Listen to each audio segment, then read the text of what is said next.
अनिला सिंह जी, आप ही से प्रश्न लूंगी। बीजेपी तो अपने आप को संस्कारों और परंपराओं की पार्टी कहती है। कल देवउठनी एकादशी थी, तुलसी शालिग्राम का विवाह था, लेकिन आपने चुनाव आयोग का रुख कर लिया और पनौती पर आपने कोहराम मचा दिया। मूर्खों के सरदार पे आप चुप क्यों हैं? मेरी सबको राम राम। और मेरे को लगता है राहुल गांधी जी को ना अपने पिताजी से कुछ सीख लेनी चाहिए। आप कहेंगे कि वाह अनिला सिंह जी, आप राजीव गांधी जी की प्रशंसा कर रही हैं, तो भारतीय जनता पार्टी तो ऐसी है, जो गलत है जो गलत है, जो सही है वो सही है। जब एशियन गेम्स हो रहे थे और हॉकी का मैच था, फाइनल में भारत खेल रही थी, ठीक है, और वो बहुत ही चर्चित मैच रहा था, और गोलकीपर जो नेगी है और उनसे मिस हो जाता है, गोल हो जाता है विपक्षी पार्टी का, अपोजिट पार्टी का, और भारत हार जाता है। उस वक्त इंदिरा गांधी जी ने कहा राजीव गांधी जी से, जो उस वक्त कांग्रेस के मेंबर थे, कि आप कुछ बोलिए, इसके ऊपर टिप्पणी करिए, ये जो गोलकीपर है इसकी वजह से भारत हार गया है। राजीव गांधी जी ने कहा कि नहीं, ये मेरा काम नहीं है, ये टीम के कोच का काम है, टीम के मैनेजर का काम है। मैं एक पॉलिटिकल व्यक्ति हूं, मेरी इसके ऊपर कोई भी टिप्पणी करना ठीक नहीं रहेगा। नरेंद्र मोदी जी तो फिर भी जो खिलाड़ी हैं उनका हौसला बढ़ाने के लिए उनसे मिले, मैच के बाद उनसे मिले, और इंदिरा गांधी जी किसी से भी नहीं मिली, तमतमाती हुई बाहर चली गई।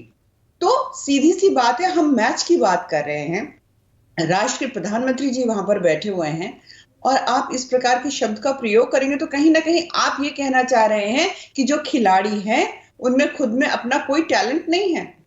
कोई भी व्यक्ति विशेष अगर वहां पर मौजूद होगा, उसकी वजह से जीत और हार होगी। ये तो बहुत ही गलत बात है ना। अपमान अपनी जगह है, पर आप तो अपमान पूरी की पूरी टीम का कर रहे हैं, और फिर कह रहे हैं कि भाई हमारे ऊपर आरोप क्यों लगाए जा रहे हैं। बिल्कुल लगाएंगे साहब। नहीं तो आपने एक वाकया याद दिलाया, एक वाकया मैं भी याद दिलाती हूँ। 1983 का वर्ल्ड कप मैच था, और ये बात प्रियंका गांधी ने भी कही है कि प्रियंका गांधी ने कहा कि मेरी दादी 1983 का जो वर्ल्ड कप मैच था उस दौरान बहुत ज्यादा खुश थी, और उन्होंने ये सोचा कि मैं पूरी टीम को चाय पर बुलाऊंगी, और बुलाया भी था। लेकिन आज यानी कि जब इस बार भारत और ऑस्ट्रेलिया का मैच था, तो उस दिन इंदिरा गांधी का जन्मदिन था, और बीजेपी ने यह कहा कि देखिए इंदिरा गांधी का जन्मदिन पनौती हो गया चूंकि भारत मैच हार गया। तो आपने भी तो कोई कोर कसर नहीं छोड़ी। आप कैसी बातें कर रही हैं? यहां हम नेताओं की बात कर रहे हैं, आप कार्यकर्ताओं की बात कर रहे हैं। मैं यहां पर अगर हमारी टीम हार गई है उस पर रिएक्शन क्या है, मैं उसकी बात कर रही हूँ। आप 83 में जब हम जीते वर्ल्ड कप, आप उसकी बात कर रही हैं। कोई तालमेल भी होना चाहिए ना बातों का। बात तो पनौती शब्द की हो रही है ना, कि अगर राहुल गांधी ने पनौती बोला। मैं आपसे बहस नहीं कर रही हूँ, आपने मुझसे एक प्रश्न किया है तो मैं उसका उत्तर दे रही हूँ, तो आपको मुझे टाइम देना चाहिए उत्तर देने का भी।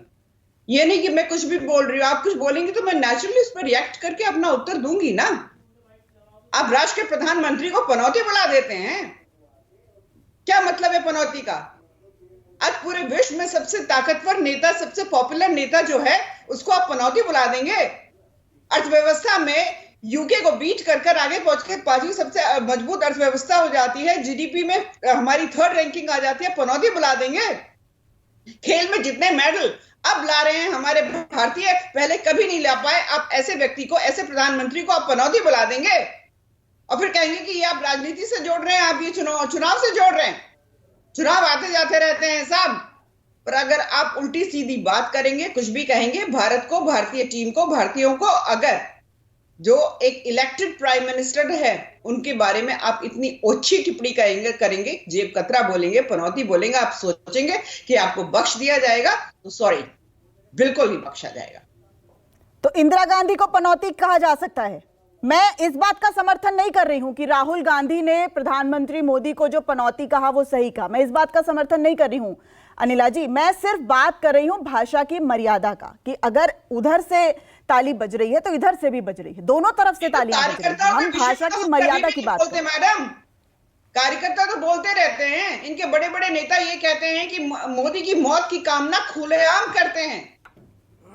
गालियां जो हैं, भाषा का स्तर जो है वो क्या है क्या नहीं, मैं उसके ऊपर तो कोई चर्चा कर ही नहीं रही। कांग्रेस के कार्यकर्ता, समाजवादी पार्टी के कार्यकर्ता, बीजेपी के कार्यकर्ता आपस में बोलते हैं, मैं बोल ही नहीं रही उस पर राहुल गांधी जो है अपने आप को प्रधानमंत्री बनने का सपना देखते हैं, इस प्रकार की भाषा का प्रयोग करते हैं। मुझे लगता है राजीव गांधी जी से उन्हें कुछ सीख लेनी चाहिए, एटलीस्ट इस मामले में।